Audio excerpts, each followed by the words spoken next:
Subscribe करें अपने YouTube channel learn about medicine को और बेल आइकन दबाएं लेटेस्ट नोटिफिकेशन पाने के लिए। स्वागत है दोस्तों एक बार फिर से आपके अपने YouTube channel learn about medicine में, जहां आप पाते हैं दवाइयों के बारे में पूरी जानकारी। आज के इस वीडियो में हम एक बहुत ही महत्वपूर्ण और अक्सर नज़रअंदाज कर देने वाले विटामिन के बारे में जानेंगे, जो कि है विटामिन B12। क्या आप जानते हैं विटामिन B12 की कमी से आपकी सेहत पर गहरा असर पड़ सकता है? शरीर में विटामिन B12 की कमी होने पर क्या लक्षण दिखाई देते हैं और डॉक्टर इस कमी को दूर करने के लिए क्या इलाज देते हैं? अगर नहीं जानते तो इस वीडियो को पूरा देखें, क्योंकि आज हम जानेंगे विटामिन B12 के बारे में पूरी जानकारी। तो ज़्यादा इंतजार किए बगैर बढ़ते हैं वीडियो में आगे और जानते हैं पूरी जानकारी।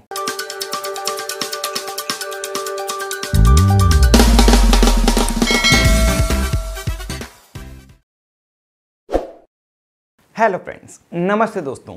सबसे पहले बात करते हैं विटामिन B12 होता क्या है और यह हमारे शरीर के लिए क्यों जरूरी है। विटामिन B12 एक महत्वपूर्ण पानी में घुलने वाला वाटर सोल्यूबल विटामिन है। इसे कोबालामिन, मेकोबालामिन तथा मिथाइलकोबालामिन आदि नाम से जाना जाता है। यह हमारे शरीर के लिए आवश्यक है, क्योंकि यह हमारे शरीर में नर्वस सिस्टम, ब्लड सेल और DNA के निर्माण के लिए आवश्यक होता है। यह विटामिन हमारे शरीर को ऊर्जा देने, खून बनाने और तंत्रिका तंत्र को सही तरीके से कार्य करने में मदद करता है। यह आमतौर पर पशु उत्पादों जैसे अंडे, मांस, दूध और मछली में पाया जाता है। इसलिए जो लोग शाकाहारी हैं उन्हें विटामिन B12 की कमी का खतरा ज़्यादा हो सकता है। अब सवाल उठता है कि विटामिन B12 की कमी क्यों होती है? तो विटामिन B12 की कमी कई कारणों से हो सकती है, जैसे खान पान की कमी। यह विटामिन मुख्य रूप से मांस, मछली, अंडे और डेयरी उत्पादों में पाए जाते हैं। अगर आपकी डाइट में इन उत्पादों की, इन खाद्य पदार्थों की कमी है तो आप में विटामिन B12 की कमी हो सकती है। एब्जॉर्प्शन की समस्या। कुछ लोग ऐसे होते हैं जिनके शरीर में विटामिन B12 का अवशोषण, एब्जॉर्प्शन ठीक से नहीं हो पाता, जैसे वे व्यक्ति जिनके पेट में एसिड की मात्रा कम हो, गैस्ट्रोइंटेस्टाइनल डिसऑर्डर हो, ऐसी समस्याओं के कारण। इसके अलावा उम्र बढ़ने के साथ भी विटामिन B12 का जो एब्जॉर्प्शन है वह कम हो जाता है। और कई बार कुछ दवाओं के कारण भी ऐसा हो जाता है, जैसे कि प्रोटॉन पंप इनहिबिटर दवाइयाँ, जिसमें पेंटाप्राजोल, ओमेप्राजोल, रेबिप्राजोल दवाइयाँ होती है।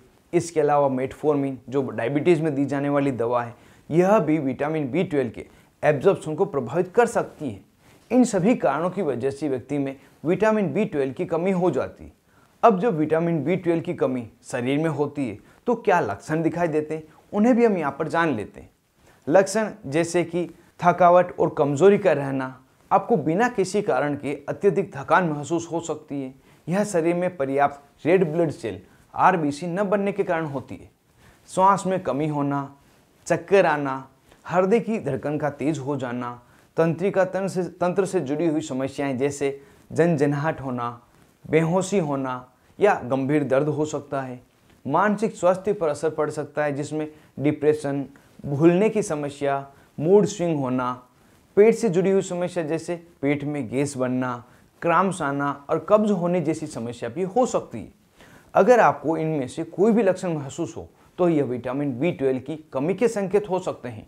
यहाँ वीडियो में आगे बढ़ने से पहले एक इन्फॉर्मेशन मैं आपको और देना चाहूँगा कि आपके अपने YouTube channel learn about medicine को YouTube ने मेंबरशिप के लिए एलिजिबल कर दिया है और उसके लिए यहाँ ज्वाइन बटन दे रखा है।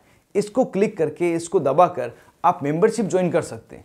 मेंबरशिप ज्वाइन करने पर आपको प्रत्येक हफ्ते 3 से 4 स्पेशल वीडियो मिलेंगे, जो सामान्य सब्सक्राइबर को नहीं मिलते, और आपको अलग अलग तरह की नई दवाओं के बारे में अपडेट मिलेगा। तो अगर आप मेंबरशिप लेना चाहते हैं तो इस ज्वाइन बटन को दबाएं और मेंबरशिप लें। अब सवाल आता है, अगर विटामिन B12 की कमी हो जाती है तो डॉक्टर द्वारा क्या इलाज दिया जाता है? तो इस समय डॉक्टर द्वारा विटामिन B12 के सप्लीमेंट्स दिए जाते हैं, जिसमें टेबलेट, इंजेक्शन या नेजल स्प्रे कोई भी हो सकता है। टेबलेट जैसे Nurokind OD tablet, Meconerv tablet, न्यूरोडे टेबलेट। इंजेक्शन में न्यूरोकाइंड इंजेक्शन, मिथाइलकोबाल इंजेक्शन और नेजल स्प्रे में नेसो B12 स्प्रे। इनमें से कोई भी एक प्रिपरेशन दी जाती है। अगर टेबलेट दी जाती है तो 1500 माइक्रोग्राम की टेबलेट प्रतिदिन एक लेने की सलाह दी जाती है, जिसे 20 दिन से लगाकर 3 महीने तक आवश्यकता के अनुसार दिया जाता है। अगर इंजेक्शन दिया जाएगा तो लगातार 5 दिन या एक दिन छोड़कर एक दिन अल्टरनेट डे एक एक इंजेक्शन लगाने की सलाह दी जाती है। और अगर नेजल स्प्रे दिया जाएगा तो उसे 7 दिन में एक बार स्प्रे करने के लिए सलाह दी जाती है, जिसकी मात्र 7 ही डोज लेनी होती है। और इस नेजल स्प्रे, टेबलेट तथा इंजेक्शन सभी के लिए अगर सेपरेट आप वीडियो देखना चाहते हैं तो मैंने पहले इनके वीडियो बनाए हुए हैं। आप ऊपर आई कार्ड पर क्लिक करके या डिस्क्रिप्शन लिंक दिया है वहाँ क्लिक करके इन सभी के बारे में पूरी डिटेल जान सकते हैं। और इन दवाओं के साथ विटामिन B12 से भरपूर आहार लेने की सलाह भी दी जाती है, जिसमें आपको अपनी डाइट में मांस, मछली, अंडे और डेयरी उत्पादों को शामिल करना होगा। और अगर आप शाकाहारी हैं तो विटामिन B12 से भरपूर खाद्य पदार्थ जैसे विटामिन B12 फोर्टिफाइड सीरियल्स, दूध और दही का सेवन करना, इस तरह की सलाह दी जाती है। इस तरह से सही समय पर इलाज करने से आपकी तबीयत जल्दी ठीक हो सकती है और आगे गंभीर समस्या भी नहीं होती। तो दोस्तों, अब आपने जान लिया है कि विटामिन B12 की कमी क्या होती है, इसके लक्षण क्या होते हैं और इसको कैसे ठीक किया जा सकता है। अगर यह वीडियो आपको उपयोगी लगा हो तो इसे लाइक करें और अपने दोस्तों के साथ इसे शेयर करें। और ऐसी ही दवाओं तथा बीमारियों से जुड़े हुए महत्वपूर्ण वीडियो देखने के लिए चैनल को सब्सक्राइब जरूर से करें। और अगर आपके मन में किसी भी प्रकार का सवाल आया है तो नीचे कमेंट में लिखें, मैं आपके सवाल का जवाब देने की आवश्यक रूप से कोशिश करूंगा। आप थे अपने दोस्त मोहित आदिश के साथ, देख रहे थे अपना YouTube channel learn about medicine. Thank you friends, take care and be careful about medicine uses.